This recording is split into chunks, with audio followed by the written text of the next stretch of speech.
hitting record. I will just give everyone 1 second.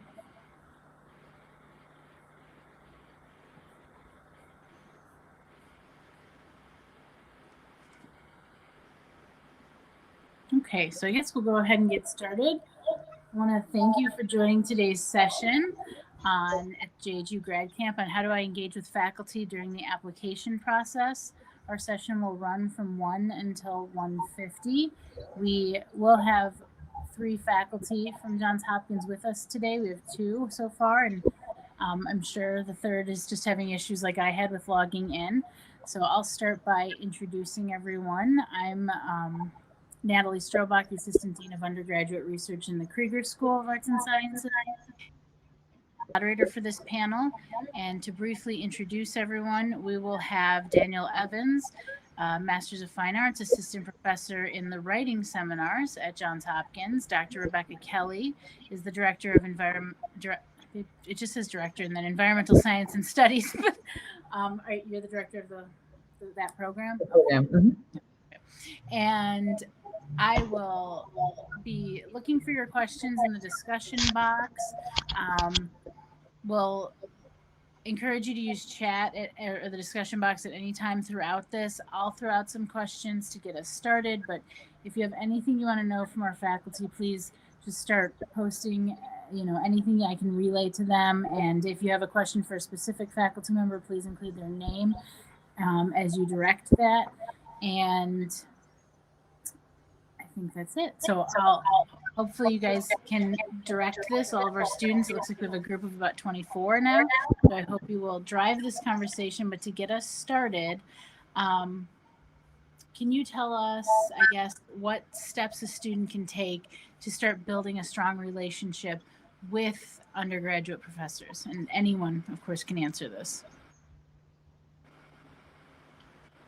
And I think that my overarching advice is just not to be afraid of your professors, which seems very basic, but I think, it's the kind of thing where in general in life, the most effective networking you'll do is not actually networking. It's just kind of naturally building relationships with people. And so I think rather than sort of introduce yourself in the first day of class by saying, I would like to go to graduate school, what can you do for me? You follow up on things that are interesting in class. You go to office hours. You, ask for whatever help or conversation your professor is providing. I think that sometimes people think, oh, like office hours are only there if you have a problem, or office hours are only there if something's wrong, but they're really not. Like, we love it when people drop in without problems. We love it when people drop in to sort of follow up on something or say, I really liked what we read today. Is there something else you'd recommend, or what else can I do? And that's kind of how your professors get to know you. I also think the same goes for your advisors. I know that like formal advisor relationships can be kind of, you see that person once a year, maybe for the half an hour.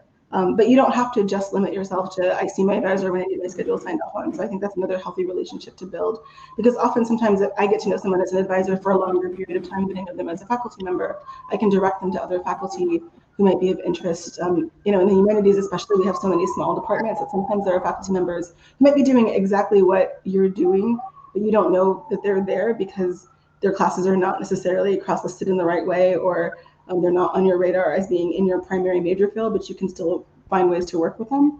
So a lot of what I can do is, if I get to know you as your advisor, is direct you to people who might have a more specific research interest, or who might help you with the interdisciplinary aspects of your work. So I would say just kind of use the time that your faculty as professors and advisors are making available to you.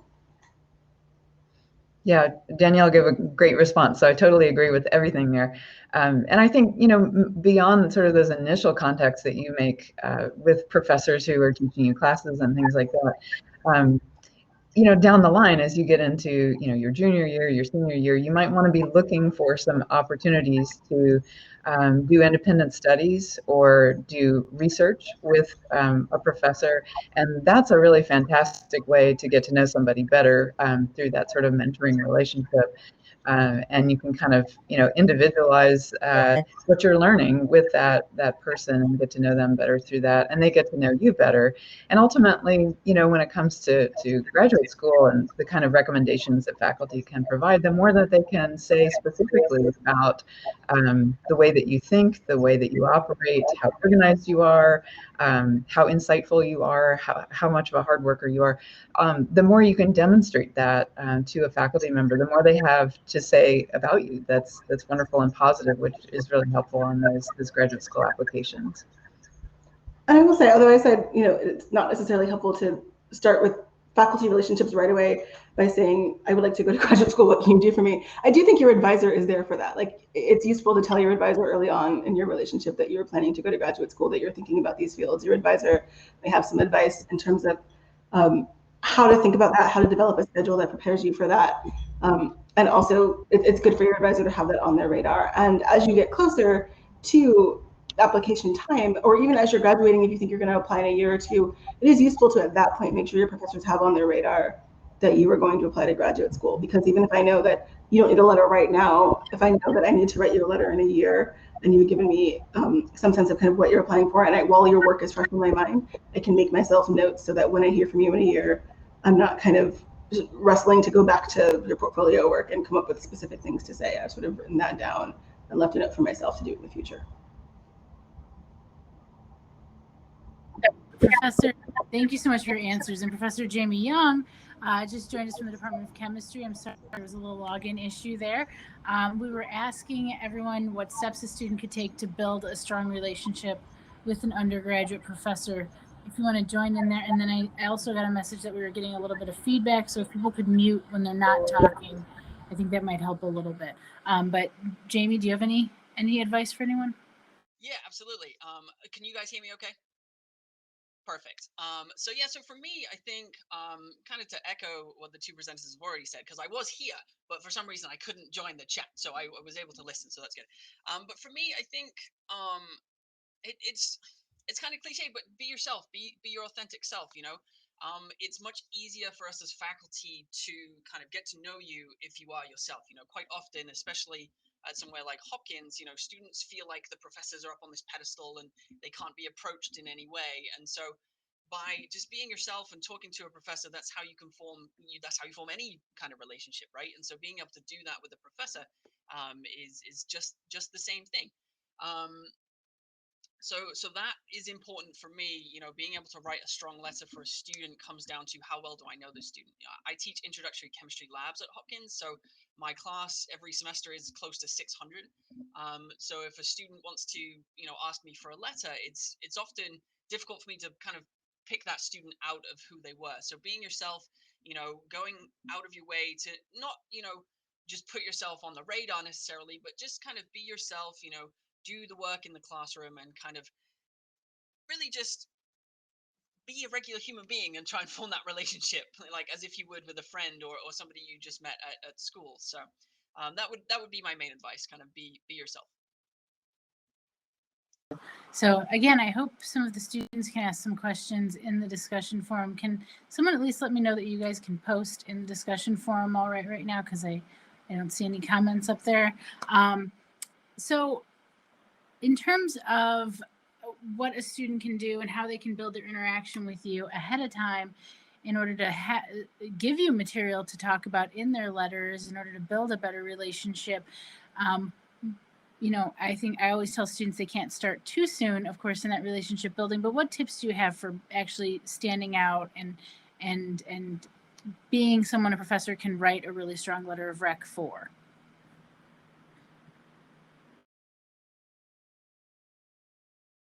I could start. So in the intro chem labs, that's obviously where I'm going to meet most of my students. The thing for me is to kind of make sure that you are kind of prepared for the class, right?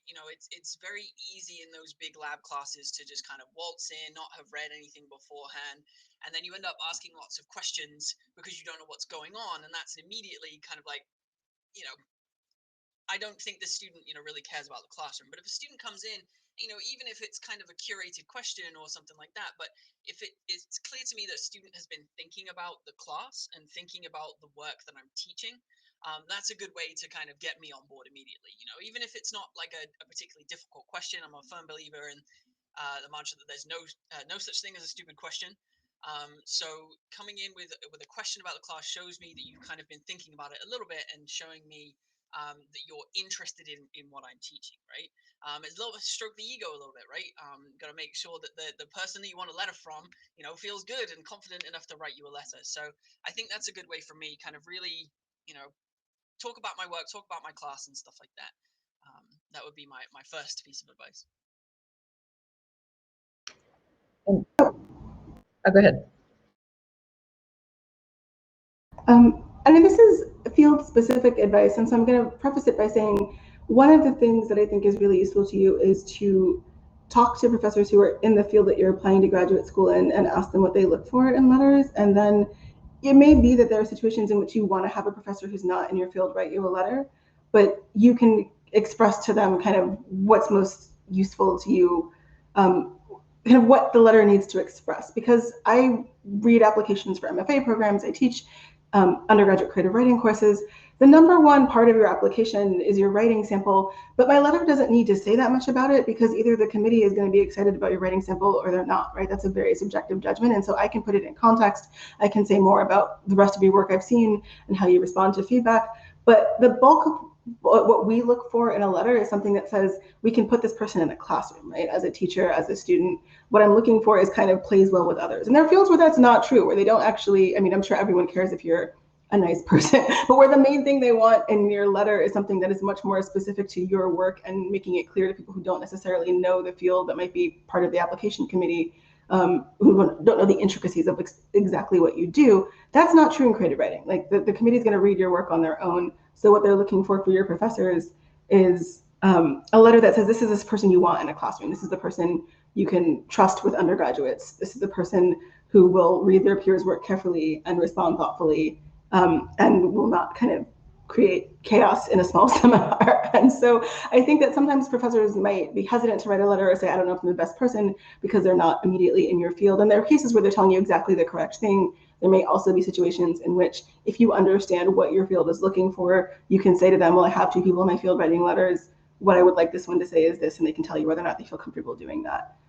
So for me, for the kind of letters I tend to write in my own field, what I'm looking for is not just that I was excited about your writing and saw some kind of growth in response to the feedback, but that you took other people's writing seriously, right? That you're not just going to be in a program to kind of work on your work for 2 years and not talk to anybody, but that you're also going to be part of a community in an interesting way. So I'm looking to how you talk to other people, how you sort of think about their work, how willing you are to get outside of your own head. Because there are many wonderful, brilliant artists who would not thrive in an MFA program because that second part is of no interest to them.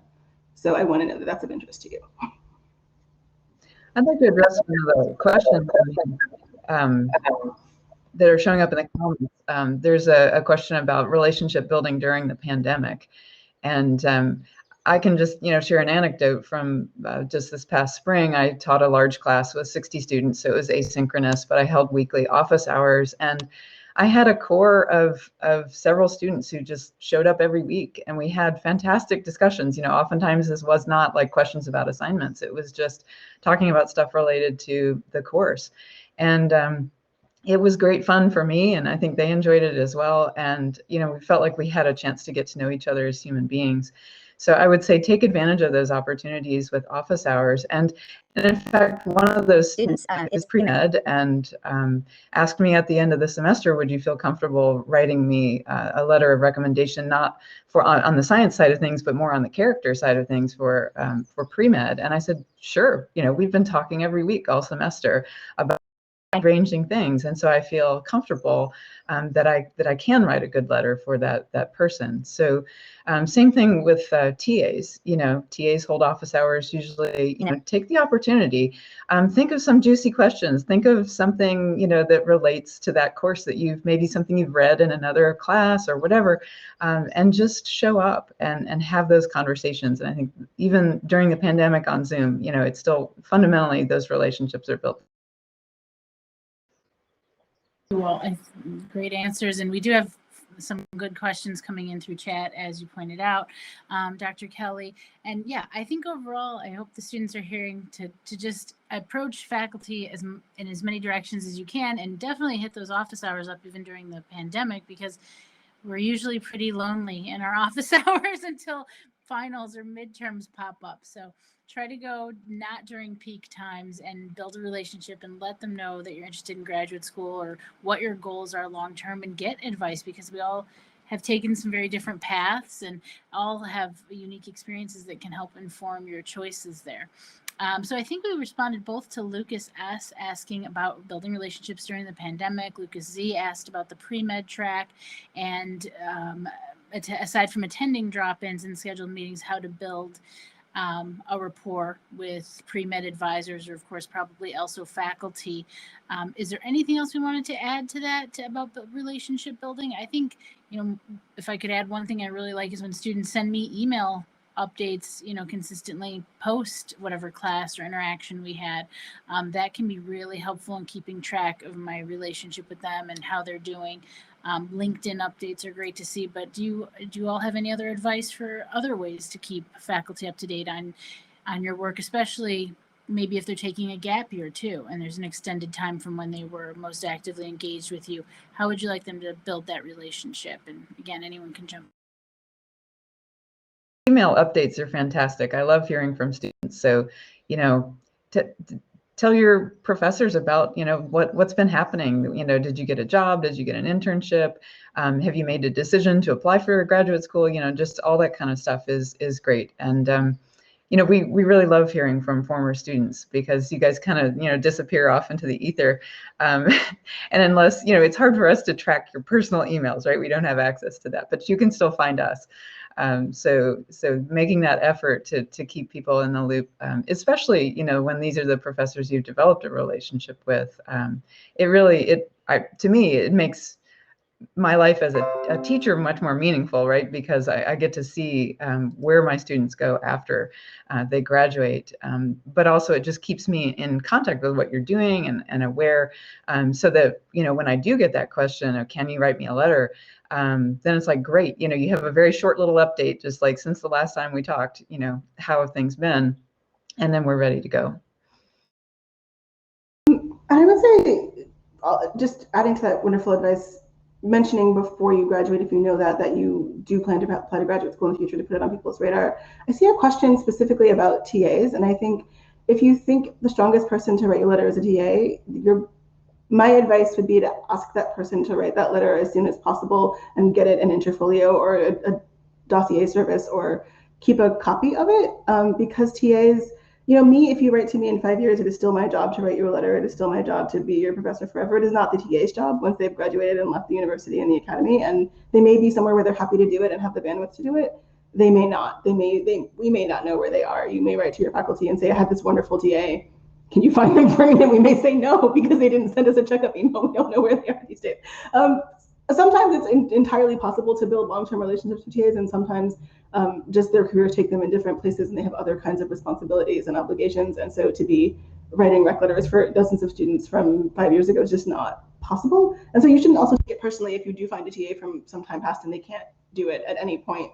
I think TAs have the right to say no to letters, and so that's something to weigh in terms of asking them soon, so that you know that they can, whether they're willing and able to say yes, and also so that you don't have to sort of try to figure out where they are in 3 or 4 years, when they may not be attached to the institution anymore. And it may be that in some cases the TAs direct you to a professor, and that's not them not loving you. That's just that their institutional responsibilities are different. For me, kind of to echo what Dr. Kelly said there is send that update email. I actually got one very recently. So I teach the post-bac cohort mostly over the summer, the same class, intro chem, too, but most of them, they do their post-bac courses and then they go and do something else for a year or so, get more experience or what have you in the medical field. And this one student had asked me for a letter over a year ago. Now, I would normally say that's way too soon. I cannot keep track of that. But, they had asked me, and they asked it and they phrased it in a way that was really great. They're like, look, I'm going to be doing a kind of a gap year or something like that. This is my plan. When I come back in a year's time to do this application, would you be willing to write me a letter? I was like, absolutely, but I won't remember. So do send me a quick update. And sure enough, a year goes by, he sends me this update email. It was great. And it was like receiving a letter from a friend. right? Again, kind of my first point when I hopped on here, that, personalize the experience. Like, we're all regular people, right? Even though we're professors and PhDs and MFAs and things like that, like, we're still people. And so I got this really nice, it wasn't kind of like handwritten or anything, but it's this nice email. It included a couple pictures of things that he'd been up to. He hiked some mountain trail that he wanted to do for a long time that we discussed when they were my student. And then he went off and did that. And so that kind of not only reminds me and brings me back to kind of who that student is, but kind of gives me that kind of personal connection and reminds me of that personal connection that we had when they were a student in my class. So if you have something like that, that kind of, it could be that you were a student who struggled in a particular class, right? That actually can form a pretty strong relationship. If you're going to the office hours and you're asking for help and eventually you get a good grade in the class, like, me as a professor, I take that as a source of pride. It's like, I know this student was having trouble in my class, but they worked on it. They came to me for help. And over that time, again, kind of like Dr. Kelly said, you form those relationships as people. And, when it comes time for you to ask for a letter, it's much easier for us to say yes if we know who you are and we already have that kind of personal relationship. So do send that update email. I think that's a fantastic way. And I kind of touched on Siddharth's question there as well, if you don't mind me keep going. But again, approach the professor. How would you approach the professor to ask for a letter of recommendation? For me, it's just ask. Like, I am always going to be honest and kind of, as Danielle said there, if I don't feel like I'm the best person to write you a letter, I'll say so. And I think as faculty, we kind of have the right to say that, because generally we're looking out for you as a student, right? If you're one of 600 and you came into my class, cruised by and got an A- and I spoke to you barely at all, I'm not going to be a good person to write you a strong letter of recommendation. Most of the time I'd be willing to do it, but it's going to be pretty generic. Like, the student was in my class, they got this, score, their GPA is this, what have you. But I think once you form that relationship, just have a conversation. I also do like the kind of personal touch. So if you are going to ask for a letter, especially during the pandemic, send an email and say, hey, I'm thinking about this. Would you be willing to meet me? Right. And then hop on a quick Zoom call. We'll have that discussion. During a pandemic, especially, cameras aren't always turned on. So it's nice to see a face every so often to kind of put to that letter. So that would be my advice there.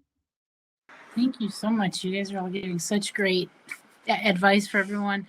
I added in chat just some documents students can think of in that contact letter as well, because, again, we see a high volume of students. We might have a student that we see freshman and sophomore year, then not junior year or senior year when they're applying. So if you can remind your recommenders of as many things as possible and make them have to dig a little bit less into that past experience, that gives them more time for the writing, which is really where you want their efforts to go.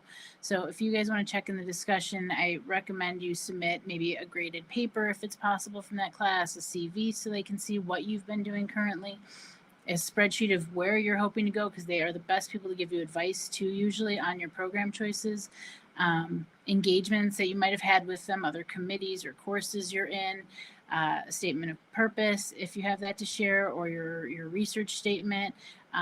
Co-recommenders, I always love to see who else I'm writing with to kind of see what gap I might be filling in for that student, and any other points or traits that they feel like might not be recognized by another letter writer that I could maybe point out from my engagement with them. Those are some of the most sort of helpful things for me to see in letter writing. And I am wondering, are there any other documents you like to have a student provide? Anything else that saves you time, again, so that you can put that effort into the writing? I often send a transcript, especially if the student's already graduated, just so I can see the whole thing. Because my view is often a very small little snapshot of the student's academic experience, but it helps me to see other coursework, that they've taken, sort of how their grades went all across the board. Was there an upward trajectory, for example, in grades? I think those are important things for faculty to be able to speak to. I would also just insert, never ask for a letter with less than 3 weeks to go to the deadline. And I would say 3 weeks is a bare minimum. If you can give somebody 6 weeks, even better. But just be aware, if you're contacting somebody like 2 weeks or less before a deadline, they may have to say no because they might be really busy. So do not procrastinate with those requests. and ask them if there's anything they would like you to send them in particular, because maybe they have some things in particular that they want to see, and it's helpful. Also, list of due dates, because these days people are applying to a lot of schools. Sometimes I have a student who says, I've got 8 applications, like, oh God, I have to do 8 letters, which usually you just tailor it, but still, that's 8 times that they need to submit something for you. So please list, or send a spreadsheet or something like that. Here's all the schools. Here's the program I'm applying to. This is what they're looking for. Here's a link to the program if you want to see it. And then the deadline's very clearly spelled out. So I love it when I have a super organized student who sends me that spreadsheet and I can just go check, check, check, check right down the line and make sure I'm not forgetting something, because that's kind of a worst nightmare for us, is to let down a student because we didn't get something in on time. So make it easy for us to keep track of all that. I would just say, I think sometimes there's a tension between asking early enough and having your materials ready. And so I like to see that initial request as soon as possible, that sort of list of here's where I'm applying, here are the deadlines, and here's what I'm happy to provide you later on. And then you send me a polite reminder and your additional materials like a month later, so that I have it on my radar ahead of time and I can tell you if I can do it, so that you know ahead of time that I'm willing to do it. And then you don't have to have, your personal statement and all of your supporting materials ready like in September when you ask me. But if you know in September that you're going to be applying in December, I like to get that request and that list of deadlines way up front. And then I can tell you what I'd like to see from you when you have it ready. And I'll generally hold off until I have your personal statement, which might take you till closer to the deadline to do. I like to see personal statements because it helps me kind of frame your letter and figure out if there's a specific reason you're applying to this program. I might know something about the program or know some people there that I can say why you're a good fit. So I like to sort of see what you're looking for in a program that helps me kind of frame your letter around that. I also sometimes like to see more recent work, because if I haven't seen you in a couple of years, it helps me put your work into an overall context, or sort of see that you've been improving or challenging yourself or pushing yourself in the years in the program since I saw you last. But I think that's what I generally ask for, is a recent writing sample and a personal statement if you have one. Thank you. Sorry, Professor Evans, did you want to jump in? Yeah, I was just going to kind of follow on from Professor Evans there and say I really like that personal statement idea. I generally don't ask for like a formalized personal statement, because I feel like they can sometimes be, I guess the word is too formal, right? Whereas I want kind of more of just what would happen in a normal conversation, just kind of tell me about the program and why you're excited about it, right? A strong letter from a professor or faculty or advisor or what have you is going to include details about you and how you are good for the program, right? And so if we have that information, we can kind of craft it into the letter in some way such that it is a stronger letter, right? We can say like, I think this student is perfect for your program because of XYZ. And so I guess that again kind of touches on Jiwon's question there. Professor Evans, also a big fan of your cats, by the way. So I think you can ask anybody for a recommendation. You can ask anybody you want, but you have to really think about who's going to write you the strongest letter, right? The question there, is it okay to ask a professor I took a class with but had no outside interaction? It is okay to do that, but as I kind of mentioned previously, I think most faculty would agree that it's very difficult to write that letter if we don't have that personal information. We can say like, yes, the student was in the class, and yes, the student got an outstanding score, especially if you're, top 5% or what have you. It's very easy to kind of include those kind of academic details. But it is much more difficult, and I imagine that the letter doesn't end up being as strong if we are lacking those personal details. So kind of going back to my original point, which I did post as a comment to Dr. Strobach's comment there, that I really like a small personal section written by you, just kind of outlining motivations. Like, why do you want this program? Why do you want this internship? And why does it fit into your career goals and your kind of personal goals? So. Too, it's important to think about what are the graduate programs you're applying for. What are they looking for in a student? Because that's what they want to see these letter writers talking about. And if you just got a good grade in a class, but that's all it kind of is you're just like a good grade in a class. The professor can't really speak to things like, how well do you work independently? You know, how do you think? What kind of questions do you ask? Are you intellectually curious? You know, how much follow through do you have? How good is your time management? Those kinds of things really matter, because in part these graduate programs, people who can get it done. You know, they want to know that you have what it takes intellectually, but also that you're organized, you're mature, you get along with other people. So if you're working like on a research team, you know, those are not the kind of things that if a professor, all they have to look at really is just scores on assignments, they can't really speak to that. So that person is not going to be able to write you a very good letter.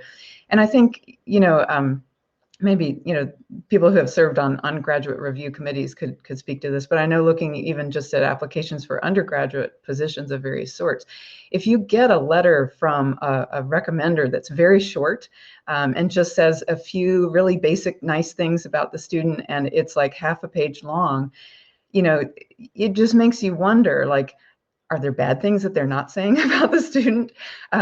Did this person not know many professors at all? So this was the best they could do to get a letter. And you know, those things may not be true, but it's always what the readers of those letters are going to be wondering. And so it's not going to be putting your best foot forward. So work on building those relationships so that you don't get in that position and you don't have to ask somebody who may or may not remember you to try to come up with something nice to say, because that's really just not going to be in your best interest. I should say, I mean, I think that's generally excellent advice, but being in an arts field, like, we do get a lot of people who had no idea that they wanted to go to graduate school, who've been out of school a while, who had, sometimes we get people who had like not great academic records and clearly not great relationships with their professors, but we get all kinds of letters, I guess is what I'm saying. And so I think that if everyone's really excited about everything else in your application, then the only thing that can hurt you is if your letter has a major red flag, or if none of your letters address something that's otherwise a red flag in your application. So if you know that you have a class that you had some difficulty in, or you know that you changed majors or something and have like a previous you know, some classes that your grades are not as good in, if you have somebody who can speak to that besides you, so that you don't have to spend your personal statement time in, if you have somebody that you have a good enough relationship to explain away the red flag or give some additional context for something, that's really helpful. But if you just have a great application and a bunch of basic letters, there are fields where that's going to be a problem. In our field, it wouldn't necessarily. Like, I'm looking for a red flag, something that feels like an omission. And then I'm looking for, I think when we're sort of not sure about the application overall, the letters become very important, because then we're sort of trying to decide case by case. We take 4 students a year, so we're trying to decide, like, is this person the right fit? And then we're sort of combing over everything in application to try to sort of split hairs. But there are people whose letters are very basic who get in because everything else in their application is so strong. And I think that the main thing you want is somebody who's not going to sort of unintentionally, or just because they don't know you that well, or because they do have reservations about you, convey that there's some reason to have reservations about, especially your sort of maturity and responsibility. Thank you all so much. So, you know, again, to remind everyone, in discussion, you can post some questions. We've had wonderful questions from students in chat, and I'd love to see some more of that in discussion. So please, this is your chance to ask anything that you're wondering about that application process and how to engage faculty. One other thing I want to remind students about is that process doesn't end on December 1st or January 1st.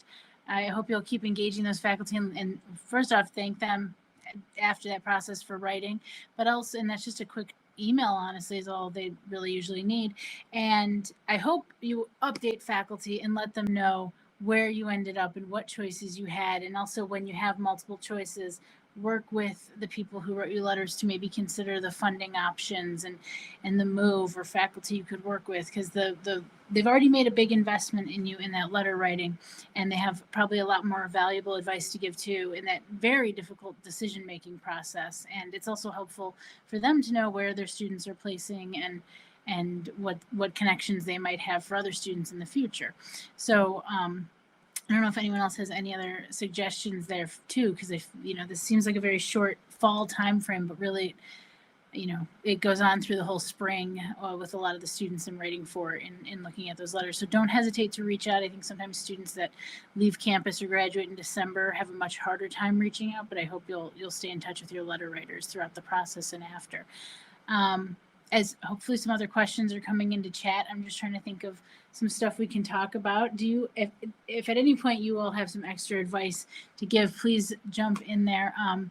I'm just thinking, how do you still update people who've supported you in your academic paths? Other letter writers you've had. I'm still in touch with an undergrad mentor who wrote for me to grad school. How do you keep in touch with these people still, and how do you build those relationships, not just updates, but actually friendships with these faculty? Do you guys have any advice on that? I kind of do. So in a kind of very similar situation, you mentioned the word friendship. That's kind of how my relationship with my grad student supervisor actually. So I did my PhD in the UK, and yeah, he became like a friend. Obviously during the process he was kind of my boss, but as you would hope to have for a supervisor, they're a mentor, a guide, confidant, and all the way through that process. That kind of grad school experience is a very kind of it's a big time in somebody's life where you go through a lot of changes, where you figure out exactly kind of what kind of person you're going to be, whether that's what kind of person, personally, what kind of person in terms of your field and your research or your writing or your studying or what have you. And so again, I guess I'm saying the same thing every time, but kind of really personalize it.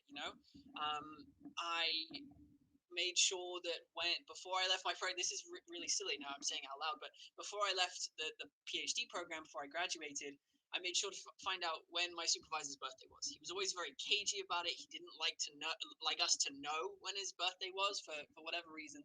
But through the course of the PhD, I got to know his wife quite well, and so she told me when his birthday was. And so now every year on his birthday, I'll send him an email and see if he's available for a quick call or just a happy birthday. I hope you're doing well. And that I think that means a lot. I'm assuming it does. He's always very effusive when he responds and just says, "Thank you so much. I can't believe you remember every year," and all this kind of stuff. Right? It's not difficult to put a calendar reminder on your Gmail or what have you, just to kind of give it that personal touch, and that kind of helps. It would be the same again as a friend. Try and remember them, think of them, keep them updated on your progress. As faculty, I think Dr. Strobach, you mentioned it there. Like we like to know what you guys are doing. We've invested some time and effort into making sure that we can help you on your journey, and seeing that payoff is really huge. That very quick email like, "Hey, Dr. Young, just to let you know, I got into this PhD MD program," and it's like, yes, fantastic. And it doesn't require much time or effort or even thought, just to say like, "Hey, I did this, thank you for your time," and that just, it means a whole lot, and that kind of instantly tells me that you're the kind of person that I was right to invest time in. So I think again, personalize it, make a friend, and everything's gonna be okay. Yeah, exactly. Or as Juwan pointed out, Professor Evans has a great Twitter account to follow. Engage with her there, I hope, and I think you could build a relationship there as well. So, any other advice? This is not necessarily, following up a long time after, but immediately after somebody writes you a letter of recommendation, please thank them, because you need to recognize that we can spend anywhere between 1 to 3 hours trying to really craft a letter for you, for your future, because we want the best for you. And even if it's just like you're applying for a job and you do a quick reference call. I'm a little bit sore about this right now because I literally had a student ask me, can you be a reference for me for a job? And I was sent by the potential employer, I was sent this little tiny form and it had space for about 3 words. And I thought, well, I can't really talk about this student in 3 words. But they left their phone number. So I actually took the time to call this potential employer and had a really nice conversation with them. Got off the phone, emailed the student, said, just had this great conversation. I think this could be a really good job opportunity. I think they want to hire you. And the student said, "Good to know." And I'm like, whoa. I would have liked at least a word of thanks, because I went out of my way. So please, I will remember that for a long time, that this student did not thank me for my trouble. So please just remember that we really do care what happens to you, but we also like to know that you appreciate our efforts.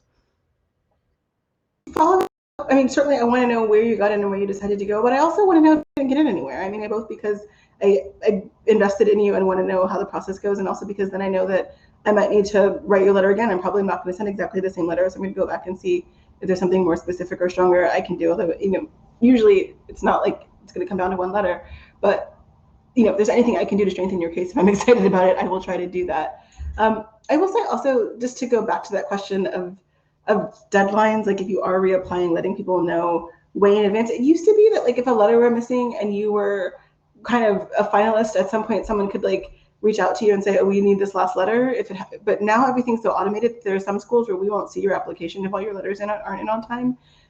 Some places have discretion, I think, that you can still see the application without it, but there are some systems that just, the committee doesn't even see your application if someone's late with a letter or missed a letter. And so just don't be shy about reminding your professors. I like to be thanked. I also will not be offended if you remind me when I've written your letter. I will write to you and tell you if you have not received an email from me that says, I think that I've sent everything in, let me know if it looks good on your end. Then don't feel shy about checking in and saying, hey, it looks like this letter's still out.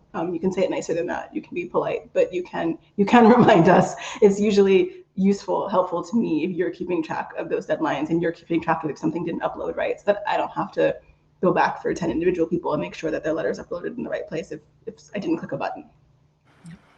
Great. So we have a couple other great questions in. Someone asked if a student is planning to take one or more gap years before applying, when should they ask for a letter of recommendation? And I think Professor Evans touched on something that's still important in the answer to this question, which is as soon as you know you're applying, reach out. Even if you don't know you're applying, keep those relationships going in case you need them for references for jobs or for graduate school. So that type of networking should never be let go. But in terms of letters of rec, there's never too early to let us know it's coming, I think. And then, so of course, send those more concrete materials as soon as we get there. But any other answers for that question? And on top of that, if you guys want to respond to this too, another student asked, when schools allow for optional or additional more than 3 letter writers, who should they think of for that? I'll answer that because I write a lot of letters of rec as well, but often also talking about that student's relationship as a grantee winning a research award. So that can be someone you might reach out to. As students use advisors too. But what other people do you like to see writing letters for students when you're evaluating them? And again, back to that other question, if they take a gap year, when should they ask? I think it really matters if the program you're applying to has a teaching component. If your program has a teaching component, then you want at least one person who can somehow speak to your fitness for the classroom. And that might be someone who's taught you in a small seminar, even if the program that you're applying to isn't designed that way. It might be someone who's worked with you as an employee and so can say you're generally responsible and reliable. It might be someone who's seen you with children if you or in some kind of tutoring capacity, or just somewhere where you had to kind of teach somebody something or work with people or be trusted with vulnerable people. I think that is my biggest panic about graduate admissions, is always like, we're going to put this person in a classroom in a semester, and I don't want to bring anybody in who's going to be kind of harmful or irresponsible with our own undergraduates. Like, that is the only way in which I feel like we can absolutely mess up admissions, is to let somebody in who's not going to be a good teacher or not going to be a good person to the students that they're entrusted with. And that is a very specific kind of anxiety. And I think that is not true of programs where they're not going to put you in a classroom. So not that they don't still want you to be a good human being and a responsible person, but it's a different order of concern and a different kind of concern. So I think if you're applying to a program that has any kind of teaching component, it would be good for one of those additional letters to come from somebody who can speak specifically to that, even if they can't speak to your particular field at all. I agree. Again, that kind of, if you are applying for a very, technical program, I think your kind of main letters should probably speak to your technical abilities. If you where in a lab class, you know, especially if it's a smaller, more advanced lab class, you probably want that professor who taught you that information to be able to say, yeah, no, I saw them use this piece of equipment. I saw them learn how to tackle such and such a problem. But then those optional letters, you know, if you're using kind of, I guess it's kind of technical versus personal letters, those optional ones might be a good way to get that more personal information. You know, I forget who mentioned it earlier, but somebody said, you know, about character. You know, use those optional ones as a character reference as opposed to a kind of the technical, like, I can organize myself and do this graduate work. Like, use that personal letter to be like, is also a good person, can communicate well, you know, or, you know, as Professor Evans says there about, you know, can teach well and things like that. So that's what I would suggest for those. And then in terms of the gap year, I guess we're kind of all saying the same thing. Like, the sooner you ask us, the better. And yeah, really do not be afraid to remind me. Like, I'm a space cadet on my best day. And so that, you know, reminder, you know, I wouldn't say like harass, but for me, if you send a reminder 2 to 3 weeks before, I've probably been thinking about it, but just to say like, hey, this deadline is coming up, I really appreciate that. And normally, you know, just to kind of set students' mind at ease, if they've asked me a year or so back, you know, I'll say like, send me a reminder at such and such a time, you know, 1 month, 3 weeks, whatever, depending on what my schedule is. I think that's something important too. Be kind of aware of the timing. If your deadline is the end of May, right? As professors, we're administering finals, we're grading finals, we're doing final grades and stuff like that. You know, we need to be, you know, we need to have the time to do it. And so just kind of being cognizant of that too. If you're planning to take a gap year, what is the professor's time going to look like in a year's time? You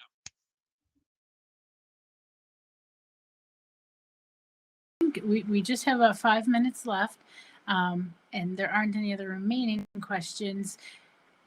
Given the questions we've seen and your own experiences, both applying and reviewing students, do you have any other just major advice, or what's your best advice in this process that you'd like to share?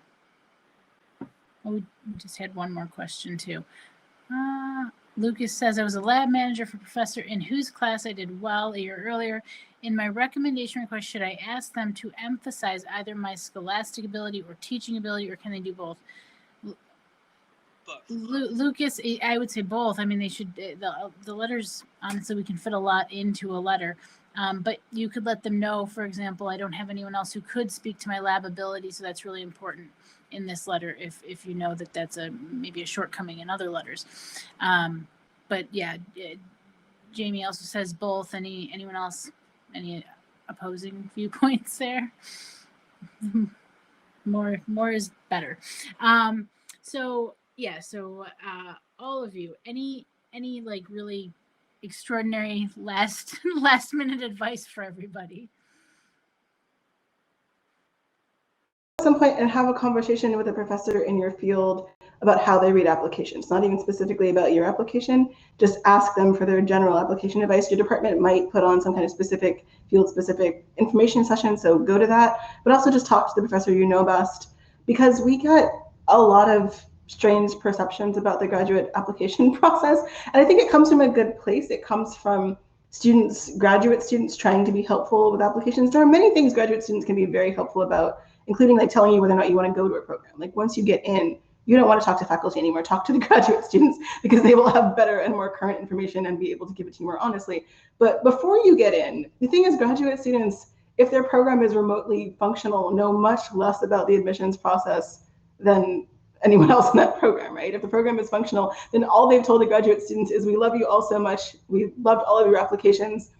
We were so glad if we had to take anyone off the wait list that it was you, because we couldn't decide how to order the wait list, right? Like, no one's actually going to say what application was stronger or what that conversation looked like. And your professors aren't going to tell you that directly in specific terms either, but they can tell you what they read for. And I find that sometimes people go get advice from like graduate student websites or social media groups where they're trying to give you the best advice, and they can give you really good advice about where to apply or whether to bother applying to a place. But their ideas about how applications are being read or what will make a difference are sometimes strange, because they've never actually been on the other side of that room, and they've never been privy to what actual conversation transpired when they got admitted. So it's useful to just sit down and ask a faculty member in the field you're applying to, what do you read for? Like, what is that process like? Because it's different from field to field, and it's also different from place to place, so you may get different answers, but at least you'll have some sense of kind of what is going to happen to my application on the other end of it. And I think that's helpful to know.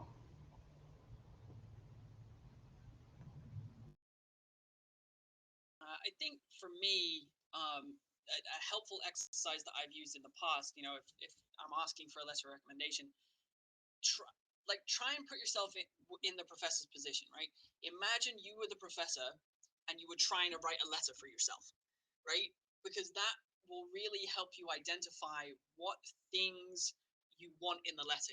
What things do you want the professor to say about you, right? In order to sell you to this grad school or what have you. And so I think that can be a really useful exercise. I don't necessarily think you have to sit down and write a full letter, but even scratch down some paragraphs or some notes about what you would want to appear in the letter, and what if you were seeing the letter for the first time, what would you want to read in it, and giving that information to us is just helpful, right? It allows us to write a letter in the way that is going to best help you and best support you, because that's really what we're doing, right? We're trying to support you and help you get to your next step. So if you can help us do that, like, that's always a good thing. So that would be my closing piece of advice.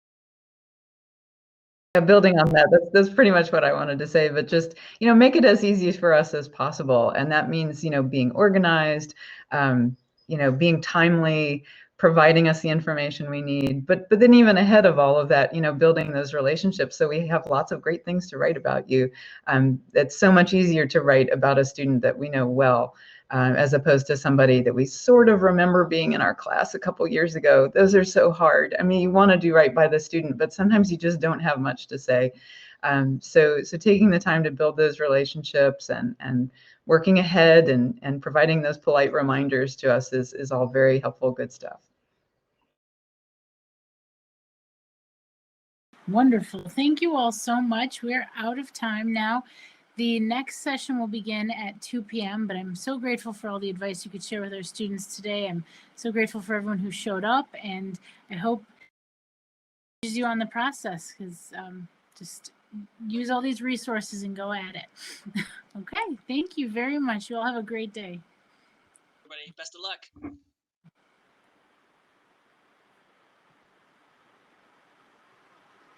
Okay. I'm just going to end the broadcast now.